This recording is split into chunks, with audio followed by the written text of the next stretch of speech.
This is class number 8 on the Apocalypse archetype, and our assigned subject matter is chapters 17 and 18.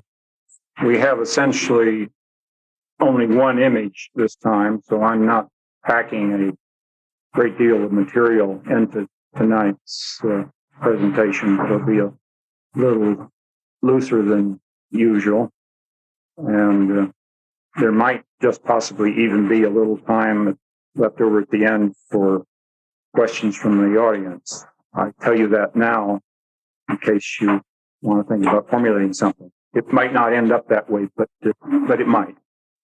We read in the beginning of chapter 17, Revelation.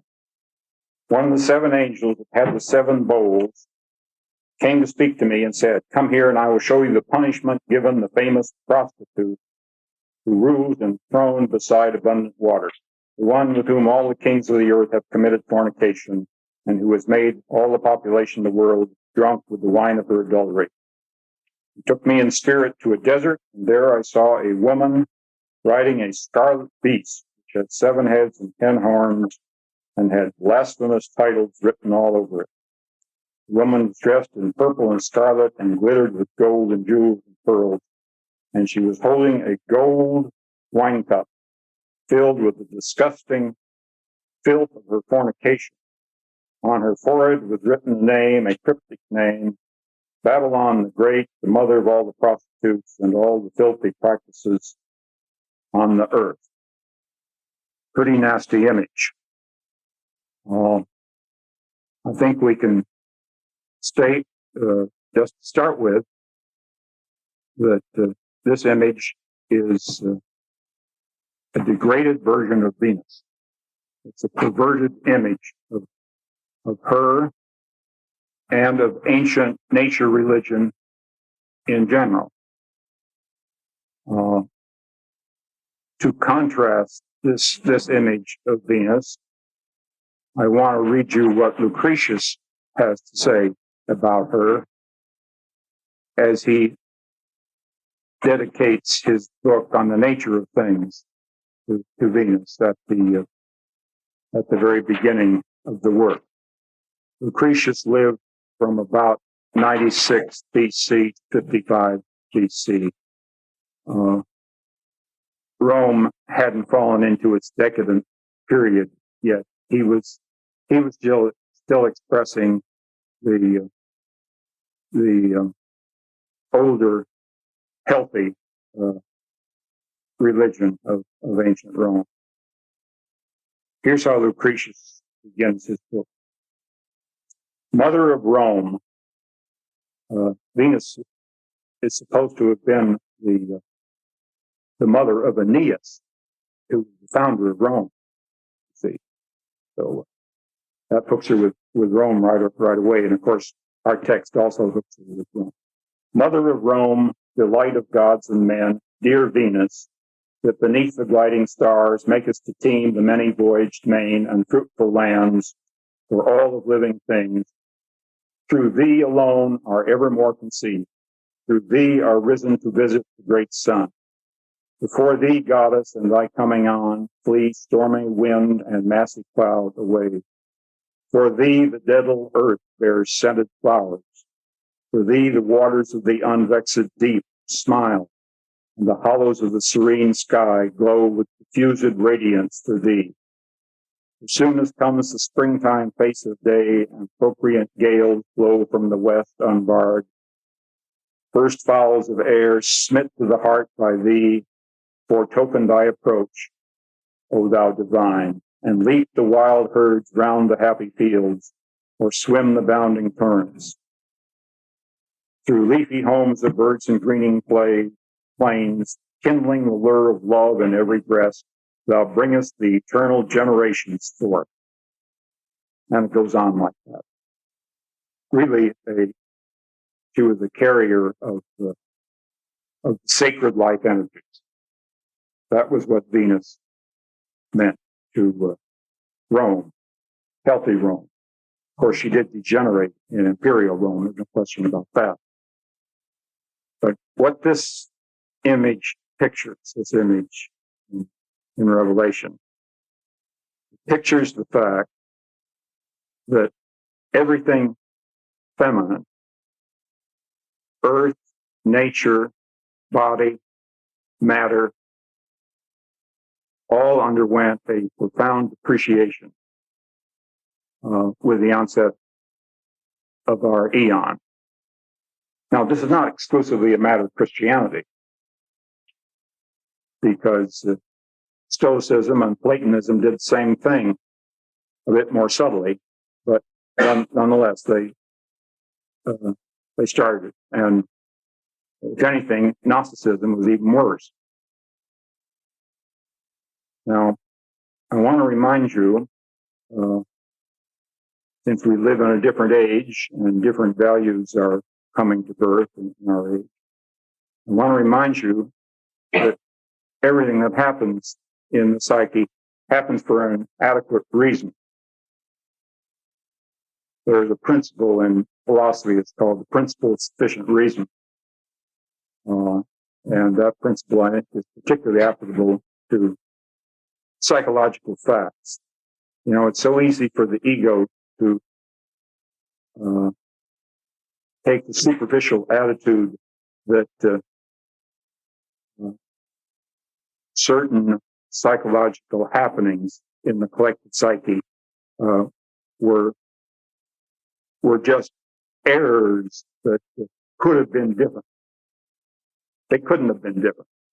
They were the way they had to be, given the nature of psychic reality.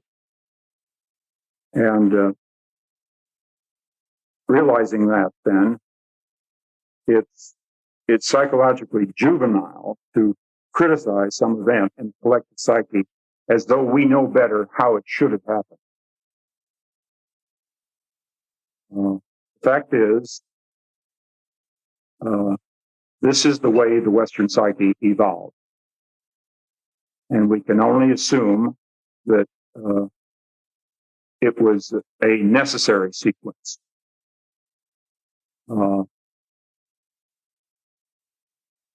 My understanding, and certainly Jung's, is that the vast collective individuation process, which lies behind history, required at the beginning of our era the creation of a powerful spiritual counterpole to the instinctual degradation and excesses that accompanied the decadence of the ancient world. So that what happened was that we got a grand sublimatio operation, historically. And that was the particular operation that was prescribed by the collective psyche, collective unconscious at that time. And that's what took place. It was a vast collective movement to get above the purely concrete, particular, bodily, material level of existence. And that's what sublimatio is, and what it means. It means getting above it and being able to look down on it.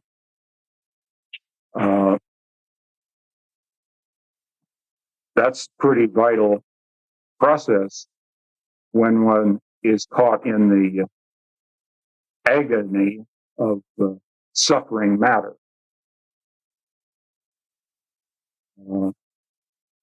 To achieve a spiritual standpoint outside and above it is no small thing. And as Jung mentions in Symbols of Transformation, we can hardly realize the whirlwind brutality and unchained libido that roam through the streets of imperial Rome. So the actual concrete state of affairs called forth this reaction that depreciated all that carried the symbolic sign of the feminine, through the matter matter, body, and all those binding elements that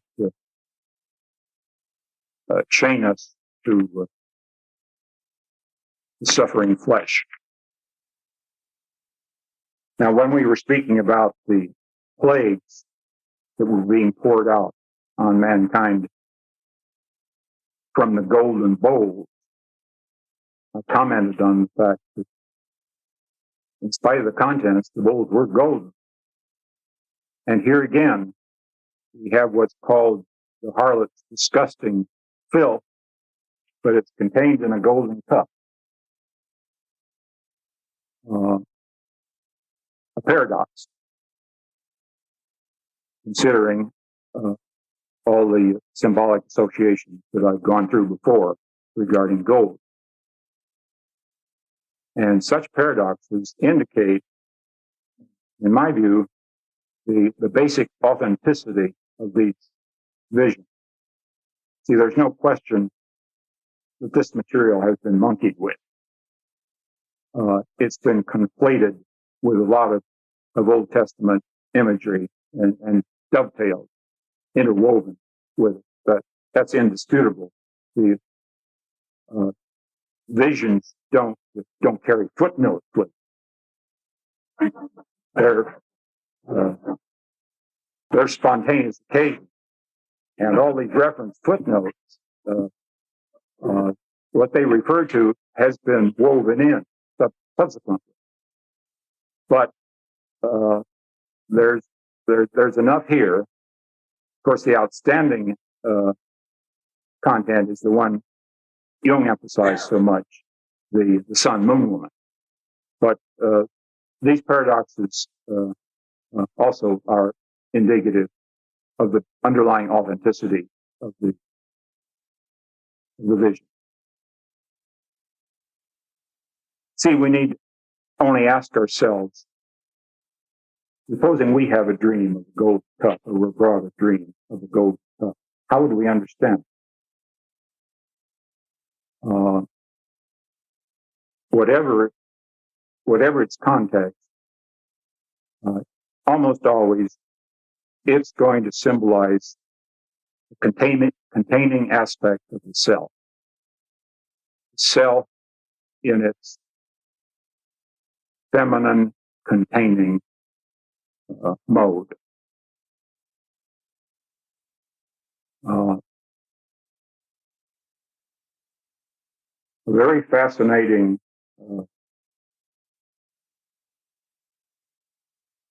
history is attached to this image of the harlot's golden cup. It's a marvelous example of how the autonomous psyche works through the centuries, enlarging and elaborating and transforming itself as it goes along. This image of the golden cup of Babylon was picked up by alchemy in a very interesting way. The most specific reference that I'm familiar with is in Ripley's Candelina that Jung discusses at length in Mysterium Conjunctionis. And for those of you that are interested in reflecting on this phenomenon that spans centuries, you should study the whole section in Mysterium on Ripley's Candelina. It goes through quite a number of the verses, and Jung comments on them verse by verse. But in outline, Ripley's Candelina is an alchemical parable about a barren old king who calls himself the Ancient of Days. And he complains about his sterile, barren state and he seeks rebirth and rejuvenation by returning to his mother's womb. He crawls right back in to his mother's womb. And he says as he's going, I'll humble be into my mother's breast, dissolve to my first matter, and there rest. The mother, who's now pregnant with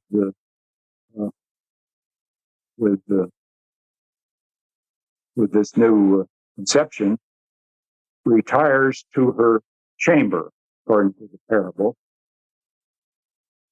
And here's the relevant stanza. She's in her chamber now, awaiting coming to term. And the Catalina reads, meanwhile, she of the peacock's flesh did eat, and drank the green lion's blood with that fine meat, which Mercury, bearing the dart of passion, brought in a golden cup of Babylon. So the pregnant queen mother, who's in the process of giving rebirth to the barren king, has what Jung speaks of as this pregnancy diet, consisting of peacock's flesh and lion's blood, served to her in the golden cup of Babylon, served in this same cup that was such a prominent feature of the harlot. Now, this text has quite profound implications because it announces right on the face of it, if you just pay attention, that it's describing the death and rebirth of the God image.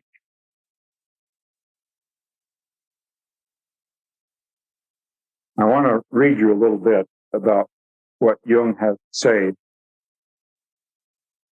about that particular stanza, because what we're witnessing here is the alchemical, symbolic foreshadowing of the task of moderns to reconcile the split opposites that exist in the book of Revelation and in the Christian psyche, and assimilate consciously what's called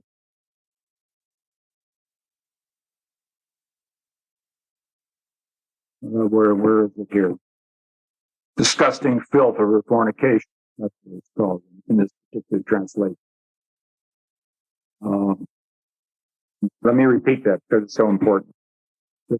This alchemical text is symbolically foreshadowing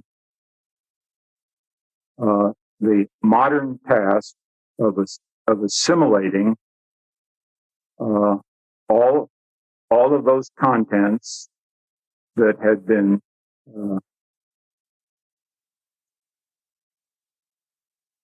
relegated to the shadow, and to therefore to being considered as despicable in the Christian dissociation. Now, with that in mind, let me just read you a bit of Jung's remark.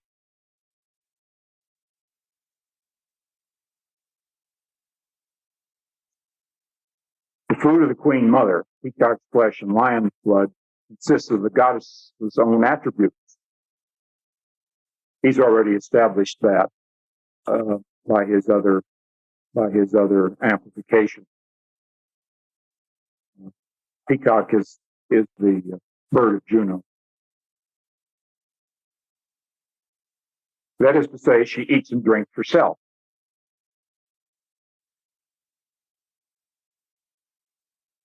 Queen is being ruthlessly regaled with her own psychic substance. These are animal substances that she has to integrate.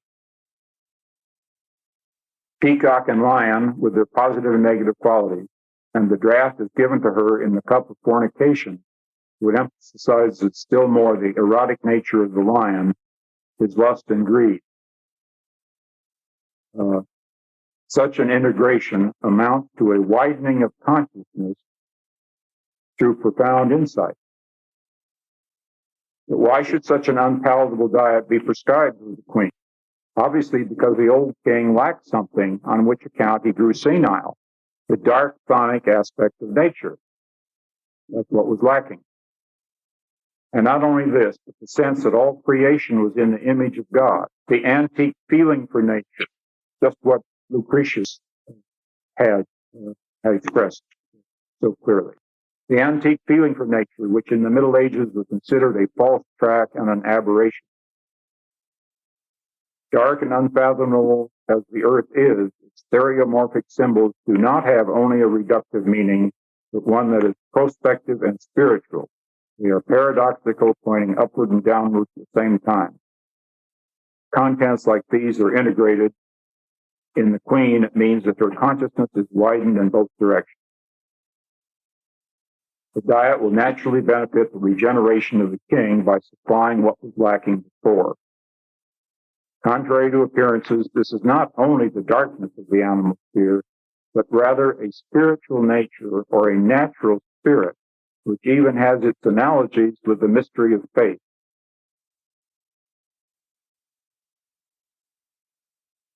What Jung's describing here is a process that we are now engaged in the collective psyche. The collective psyche is eating peacock's flesh and drinking lion's blood, or in terms of the Revelation imagery, it's eating the disgusting filth of the fornication. And some of it is pretty filthy, you have to admit. When we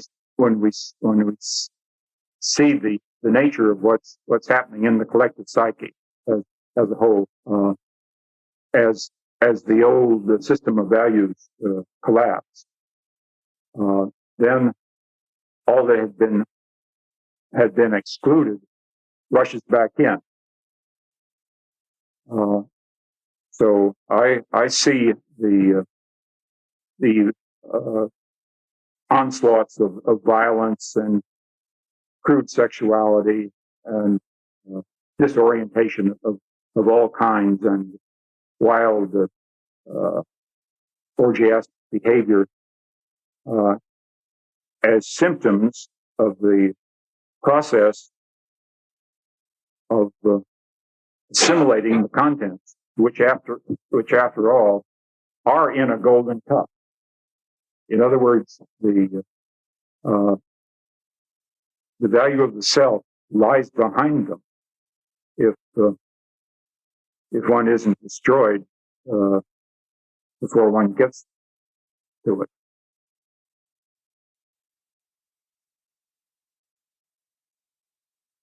Now, the text specifically states that this harlot is Babylon the Great. And so it associates it with the city of Babylon, just to begin with, overtly.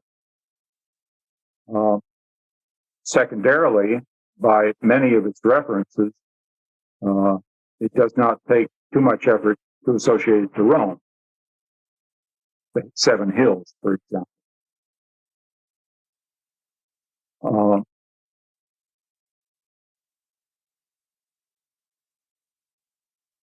Commentators on Book of Revelation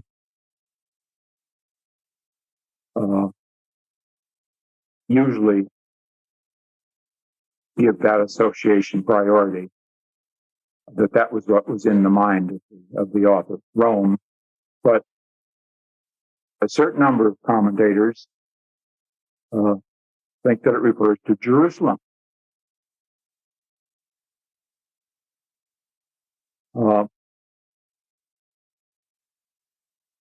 Concerning Babylon, we have a explicit reference in the 51st chapter of Jeremiah. Babylon had just defeated Israel and Jerusalem and sent its inhabitants into slavery, into captivity, remember.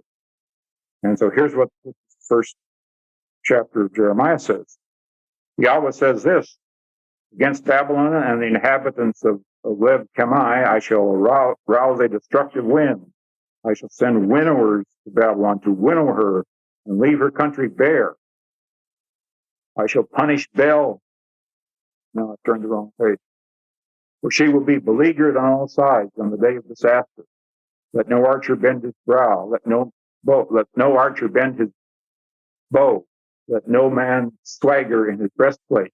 No quarter for her young men. Curse her whole army with destruction. Slaughtered will fall in the streets of Babylon. Those run through by the sword, etc. And it goes on to say, she made the whole world drunk. The nations drank her wine and then went mad. So you see those very phrases are incorporated. So there's no question that the image looks back, first of all, to Babylon, which is sort of the prototypical evil city. But Babylon had been long destroyed, so didn't need a prophecy to destroy Babylon. That happened long ago, literally. But the image had been deposited in the Judeo-Christian psyche. Babylon was the evil city. Now, concerning Jerusalem, there are some commentators that are convinced that the reference is to Jerusalem and not Rome, chiefly because of the harlot image. And the chief reference text is the 16th chapter of Ezekiel.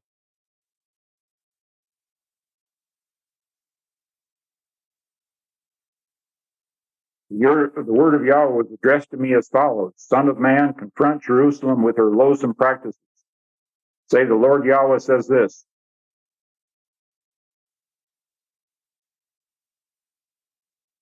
I'm going to skip some. He describes all the favors and blessings he bestowed on Jerusalem. I spread my cloak over you and covered your nakedness. I made a covenant with you, bathed you in water, loaded you with jewels. But, then after a number of these verses, but you became infatuated with your own beauty and used your fame to play the whore, lavishing your debauchery on all comers. Took some of your clothes to make for yourself high places, etc. What is more, you took the sons and daughters you had borne me and sacrificed them as food to the images. Was not your whoring enough in itself? And in all your loathsome practices and your whorings, you never called your early days to mind when you were stark naked, kicking on the ground in your own blood. Just to give you the flavor of the whole passage. On the grounds of that imagery, some consider that the reference is to backsliding Jerusalem that murdered that murdered the prophets that Yahweh sent to her, and was therefore subject to God's wrath. But by far the majority considered the reference to be Rome, with the very adequate grounds that Rome intermittently persecuted the Christians viciously.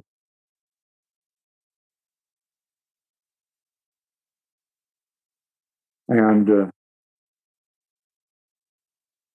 just as well as with other images that I've spoken of earlier, there have been later attributions. The early Protestants identified the harlot with the Catholic Church. And interestingly, some contemporary fundamentalists identified the harlot with the ecumenical movement as a traitorous, idolatrous violation of the true message. You see, because symbolically speaking, the harlotry or adultery that Yahweh accuses Jerusalem of is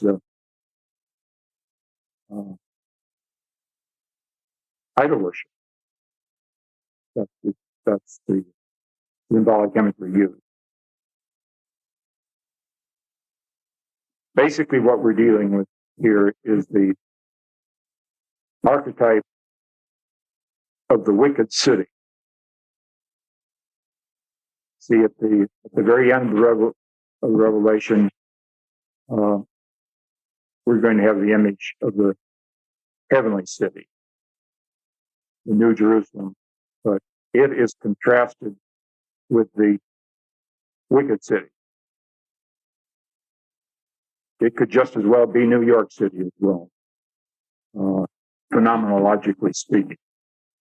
I'm reminded of the fact that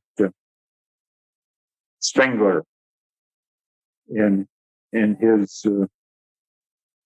description of the decline of the West, speaks of the rise of the megalopolises that are part of the symptomatology of decadence. So that the archetype of the evil city is sort of subtly embedded in his speculation. Now, just taking the city by itself, not further characterized, but just the city. It's an archetypal image that belongs to the symbolism of the mandala.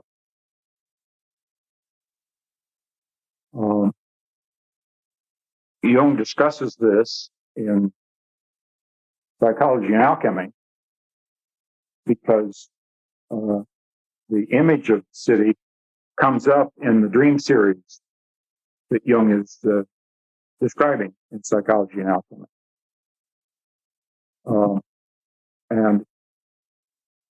And he quotes a Gnostic text that identifies the image of the city with the monad. And the monad is described as the same as the mother city. The mother city of the only begotten. And he conveniently includes the Greek word used in the original Greek Gnostic text And the Greek word is metropolis, mother city. Because symbolism of the city is feminine as a containing entity. So, of course, the personification of the wicked city must be a woman. She's sort of the human version of the wine cup, the cup being a feminine entity. As metropolis, the monad is feminine, says Jung, like Padma or lotus.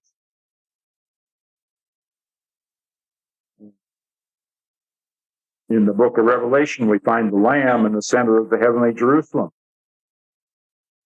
And in our Coptic text, we're told that Cepheus, the monad, dwells in the innermost and holiest recesses of the Pleroma, city with 4 gates.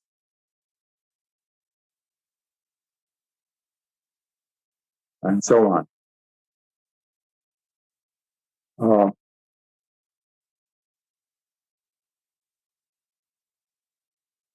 As an inner image, then, in dreams, the city represents the self as a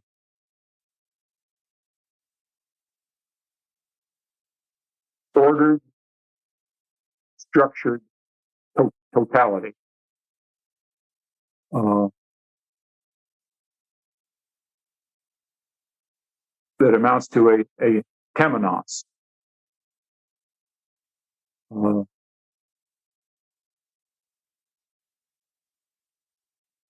We've been told that very early ways of founding a city was to plow a circular furrow all the way around the area to be enclosed, and then divide it into quarters. And then that would be the basic design of the city. And then construction would be built on top of that original design. But I want to say a word or two about the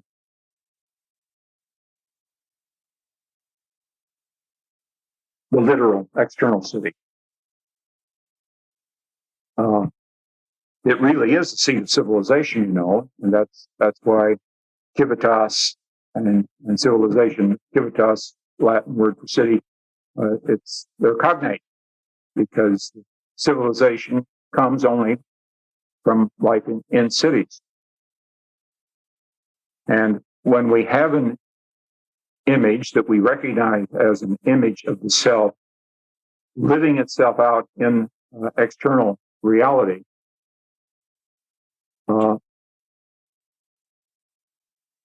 we can see the archetypes at work in another medium, so to speak, not just in the medium of individual psychology. Now, of course, today, the organized unit of civil or social life is no longer the city. In antiquity, it was the polis. It no longer is. Now it's the nation state.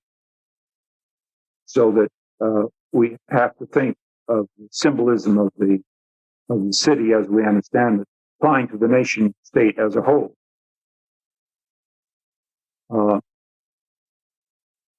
You see, as a concrete external reality, this city of the nation state is the collective political mirror image of the self.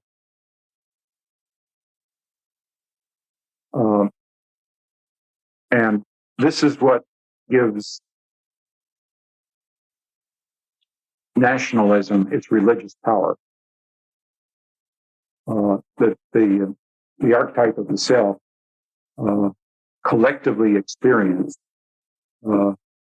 resides in the nation state.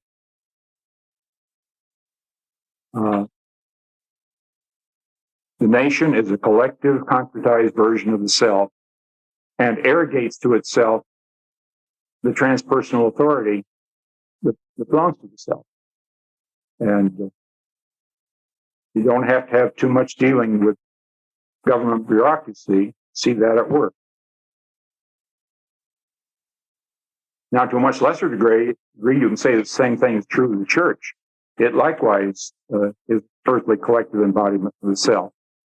But in modern times, the church has been so emasculated that it doesn't present any danger anymore. It doesn't have any real power. When it had power, believe me, it used it. But now it's the state that has the power at its disposal. Now, Augustine made considerable use of this imagery of the city. In his major work, The City of God, he spoke of two cities, an earthly city and a heavenly city, city of God. And the earthly city was thought to be made up of individuals who lived by love of self, self with a small s. And the city of God was made up of individuals living by the love of God. And the earthly city was typified by Babylon, and the city of God was typified by the heavenly Jerusalem in the end of the book of Revelation.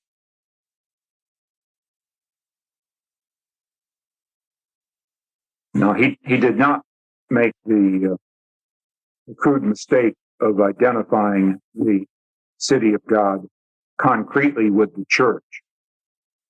He did not do that. He allowed that membership in the church didn't necessarily give you membership in the city of God. But in other words, it was a more spiritual entity. He was referring to images on a spiritual level rather than a concrete level.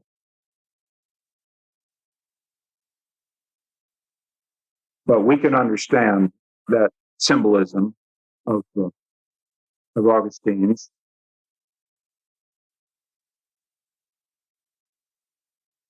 this way, that the earthly city is ego, and the heavenly city is the self.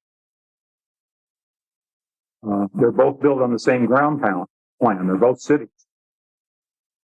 The ego is built on the ground plan of the self, and Jung tells us specifically that the self is a prefiguration of the ego.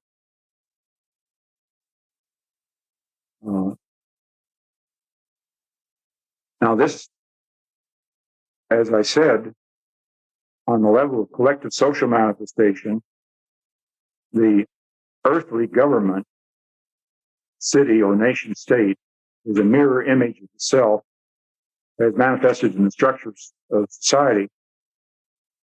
And this idea emerged in a very interesting way with the philosopher Hegel. Hegel reached the conclusion that the nation state is the embodiment, the ultimate embodiment of the world spirit, kind of apotheosis of the world spirit. And he has been much criticized for what was called the glorification of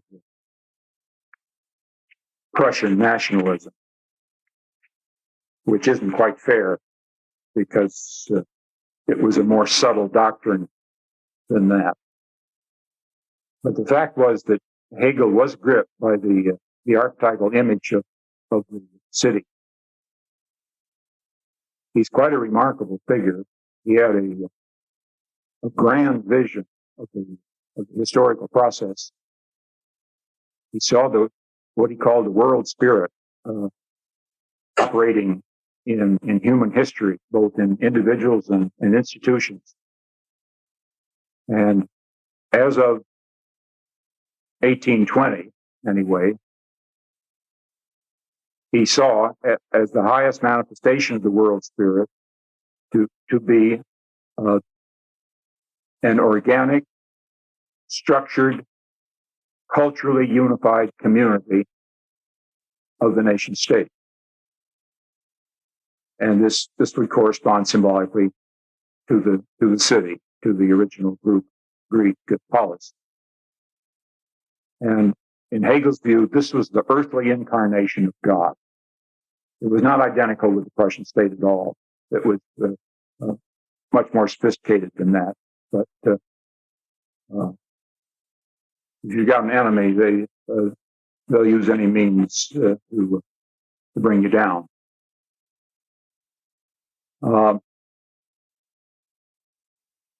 As I see him, he was gripped by the archetypal city of the image of the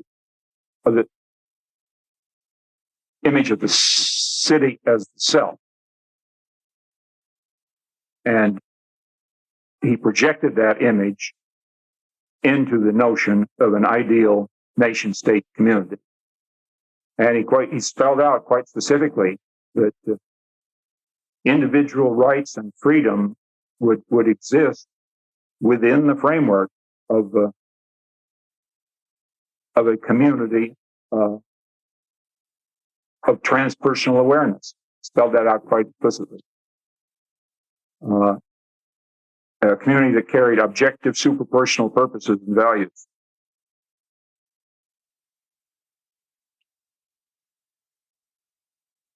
I think it's worthwhile making ourselves familiar with the way the psyche manifests itself collectively.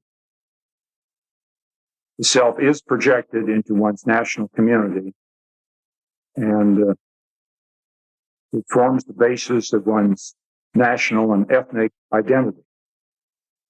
And then one sees individuals of differing national and ethnic identities in warfare with one another as to who has the ultimate value, the ultimate truth, and their convictions both derive from the same psychic source, the self. You see, so that when we see the Israelis and the Palestinians, or the northern and southern Irish, or the secular and religious Muslims, or whatever, at mortal war with one another, what we are actually witnessing is the conflict within the God image manifesting on the plane of human history.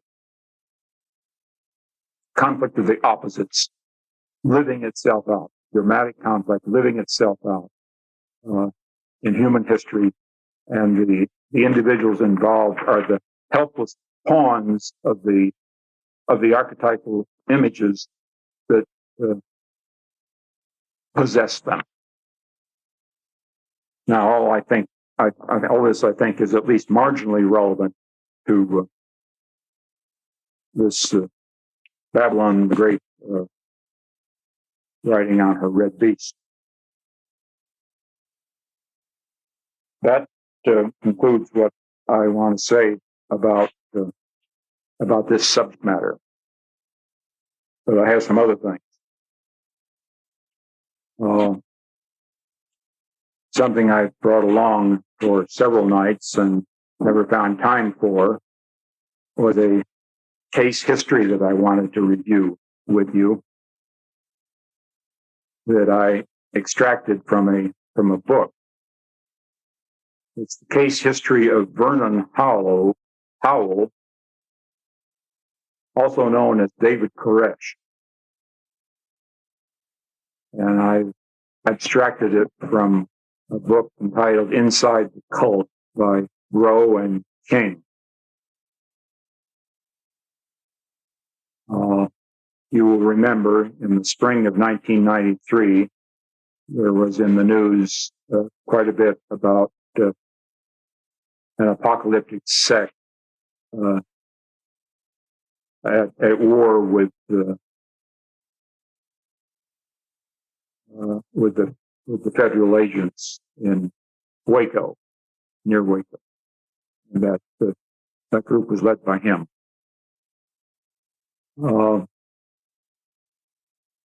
There's not a great deal of clinical information because these authors are not interested in that subject, so they just throw out a certain amount of relevant stuff sort of by the way, and I have to gather it up. Remain interested in a different nature. But Vernon Howell was born in 1959 of a 14-year-old mother.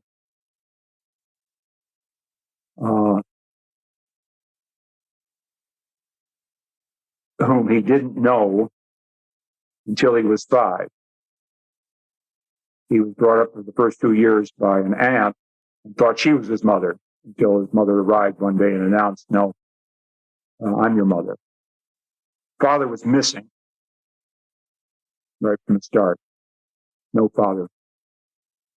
Keep in mind that when one misses certain vital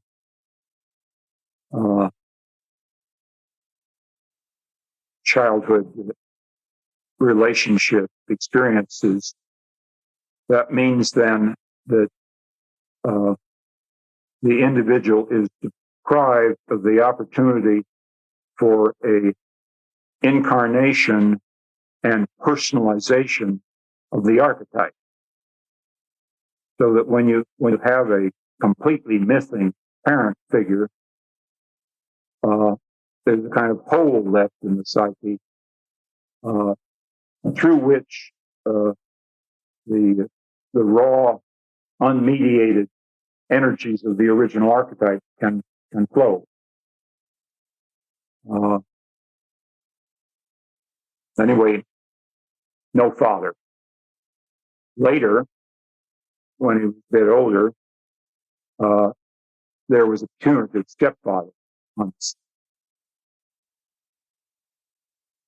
From early years, he had a learning disability, and he was taunted by the other children and called a retard. He was taunted with the word retard.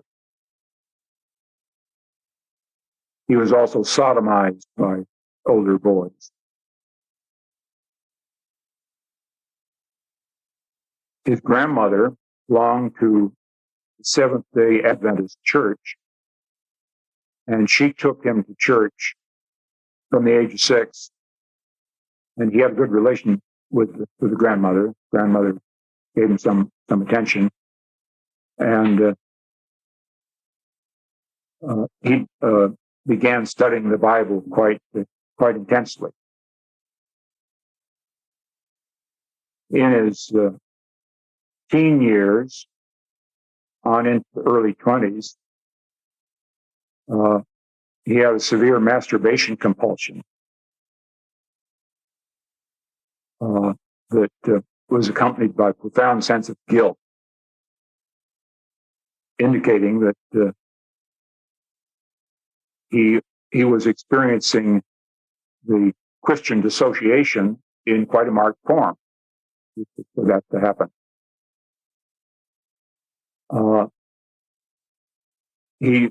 He went through a period of lostness, did odd jobs, but something happened. We don't have the information on it, but he underwent a sizable psychological change.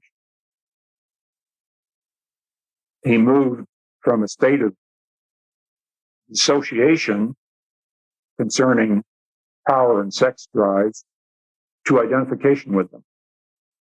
See, in childhood, he lived out victim psychology and had no relation to the successful power motive, and the guilty masturbation compulsion indicates he had no relation to his sexual libido either. But that underwent a striking change through events that we don't know about, because he came in contact with a group of Seventh-day Adventists called the Branch Davidians and inserted himself in their midst and gradually took them over with very intelligent power plays, knowing exactly what he was doing. And in the process of taking them over, as he became the charismatic, unquestioned leader of the group, not only did he gratify his power motive fully, but also his sexuality, because he pronounced every woman that appealed to him as his wife at the command of God. So he had a number of wives. See, he married women, and he allowed full vent to his sexuality. See, that state of affairs, psychologically, totally different from the earlier state of affairs of a dissociated split. And what accompanies that transition is a full-blown possession by the apocalypse archetype. He was convinced that God had revealed to him total understanding of the book of Revelation. That's what he was engaged in doing when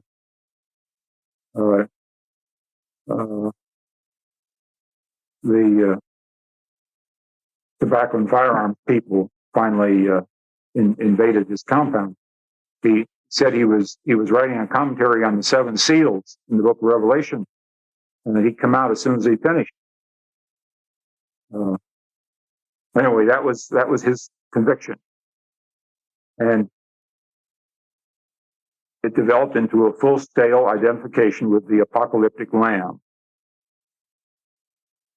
In a 1987 wedding invitation, he wrote these words: "I have 7 eyes and 7 horns. My name is the Word of God, and I ride on a white horse. I am here on earth to give you the 7th angel's message. I have ascended from the east with the seal of the living God. My name is Cyrus, and I am here to destroy Babylon."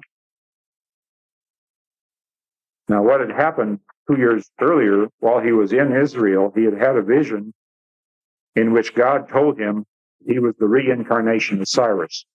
Cyrus was the Persian king who rescued the Israelites from Babylonian captivity by defeating Babylon. And after that vision, then Vernon Hollow changed his name to David Koresh. Koresh means Cyrus in Hebrew.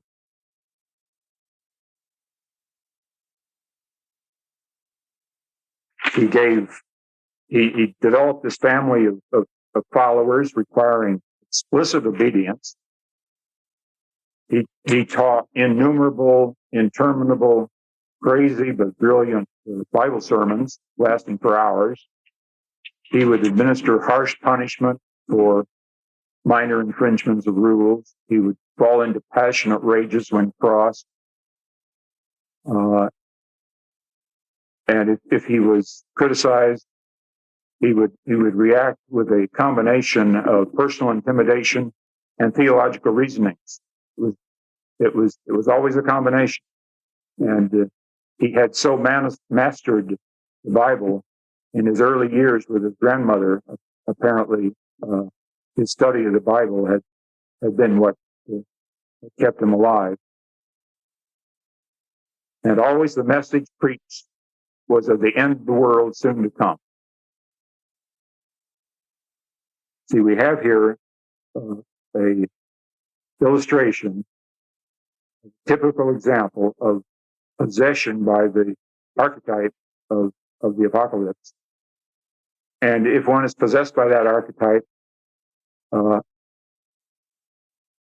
it inevitably leads to catastrophe unless he gets out of it in time.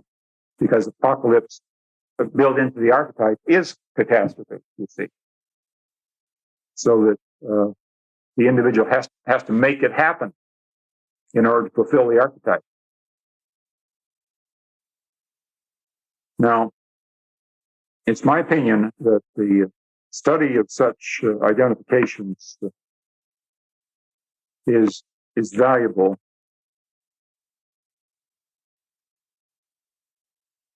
for understanding the psyche, because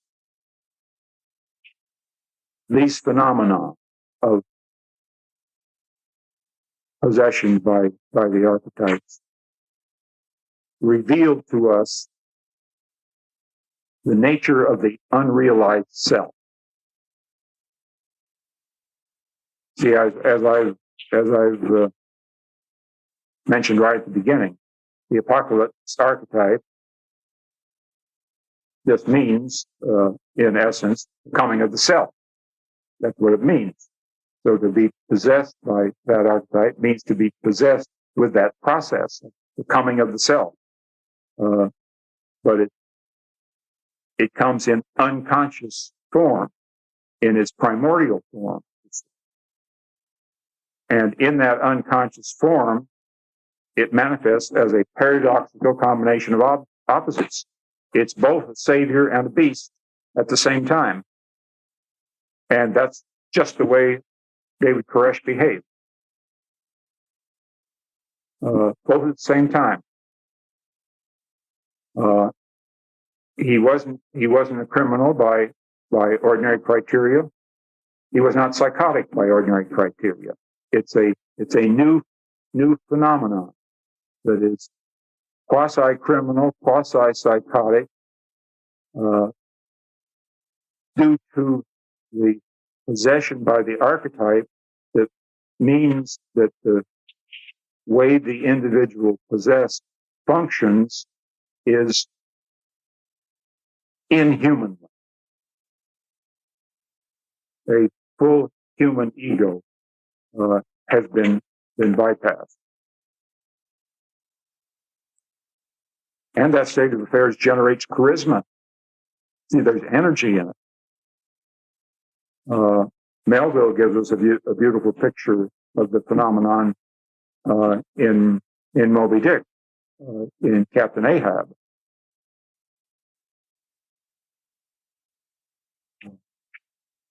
And in recent history, Hitler is the outstanding example of the same phenomenon, writ really large.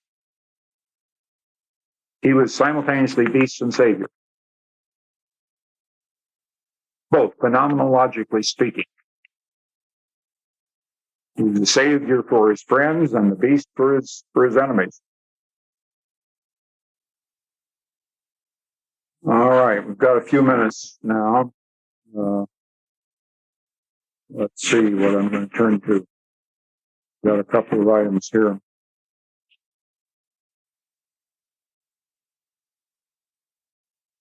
Someone sent me a dream that came recently. The dreamer was in a room. It was very white, light, and larger than the real room that it referred to. And a white, fine ash, powdery dust began to seep through the doors and windows, even though the room was tightly closed. Someone said that considerable money has been spent on sealing the room, and expressed failure that the effort had failed. And I knew that the ash had come from an atomic bomb test in Nevada, and I felt frustrated at the government's resumption of testing, concerned about the well-being of myself, cats, and others. We tried to sweep away the radioactive ash, but I worried that it had already contaminated everything. On awakening, I felt a frightening loss of control. I thanked the dreamer for sending that dream in, because it belonged to our subject matter, and it reminded me of a dream that Michael Ortiz Hill quotes in his book. This is found on page 137, Dreaming the End of the World.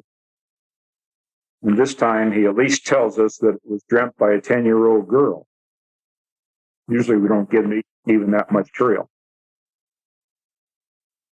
Let me read it to you because this is just what I would do if this dream were brought to me in an analytic hour. I don't know what it means, but it reminds me of something analogous. And if we follow up some of these applications, maybe some meaning will start to shine through. So this dream reminds me of this dream. The television and radio were buzzing and melding. The snake slithered out of the television set. The reason you are seeing all this is because it's the beginning of a nuclear war. It was a peace snake. I started looking for the snake when the bomb blew up. Me and a few other kids were the only ones left. There weren't any adults alive. Me and my friends had to take the parts of broken up houses and make a new shelter. When I was looking for wood, I found the peace snake, but it was dead. We dug a deep hole where we buried the snake, and we built our house over it.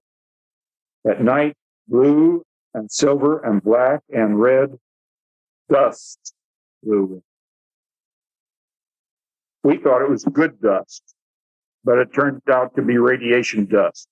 It coated the house. The kid who had helped us build the shelter died. Later, a few other kids died too, so we had a small graveyard.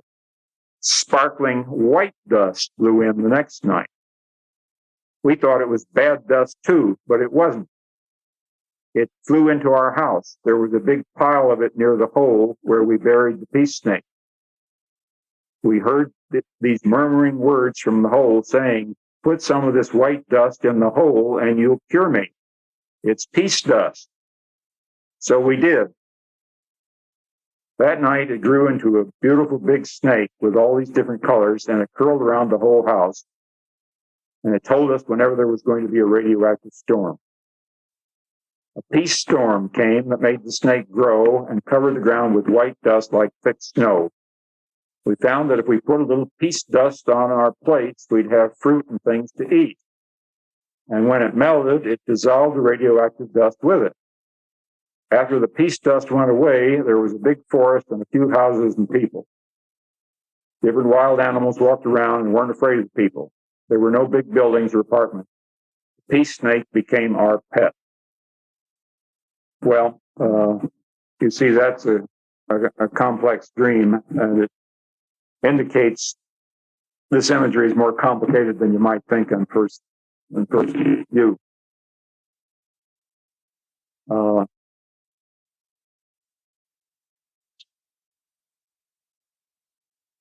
In this dream, the white dust was the good dust. This dream is white dust. Now, that equation doesn't necessarily follow when you compare a 10-year-old dream with an adult's dream. It is a reference to the albedo, but if the dreamer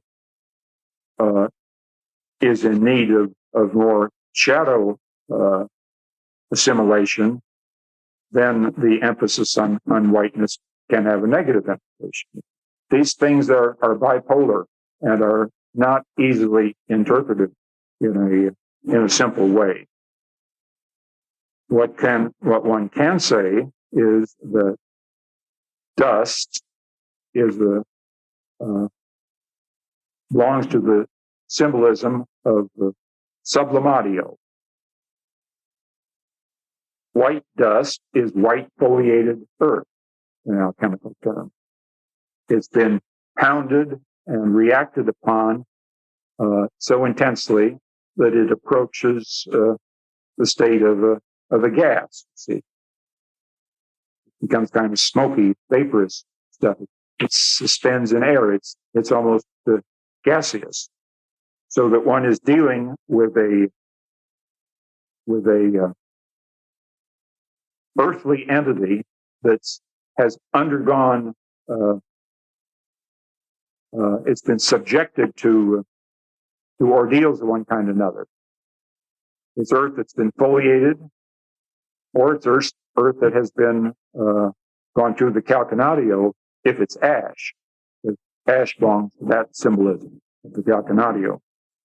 So that it's undergone a spiritualizing process. And it's evident that it insists on making its presence known.